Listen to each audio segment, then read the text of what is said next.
అంకౌ ఈశ్వర నీ తలలో ఇప్పటికే గంగమ్మ ఉంది.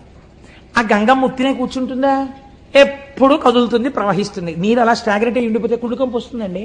అందుకని తిరుగుతూ ఉంటుంది ఆ జటాజూటంలో. అలా తిరుగుతుండడంలో ఏమవుతుంది, కిందకి ఇలా కారిపోతుంటుంది. ఆ నీళ్లతో నీ ఒళ్ళేమవుతుంది, ఎప్పుడూ తడిసిపోతుంది. ఎప్పుడు శంకరుడి దగ్గరికి వెళ్ళి ఇలా ముట్టుకుందామన్నా పార్వతీదేవి చల్లగా తడిసిపోయి ఉంటాడు. అబ్బా తుడుచుకోండి అంటుంది, మళ్ళీ తుడుచుకుంటాడు, మళ్ళీ తడిసిపోతుంటాడు. కాబట్టి ఈశ్వర ఇప్పటికే గంగ ఉంది, అది చల్లగా ఉంటాయి నీళ్లు. చాలదన్నట్టు ఇప్పుడు ఏం చేసావు, చంద్రుడిని తెచ్చి నెత్తి మీద పెట్టుకున్నావు. కాబట్టి ఇప్పుడు నీ తలకాయ ఎంత చల్లగా ఉండాలి.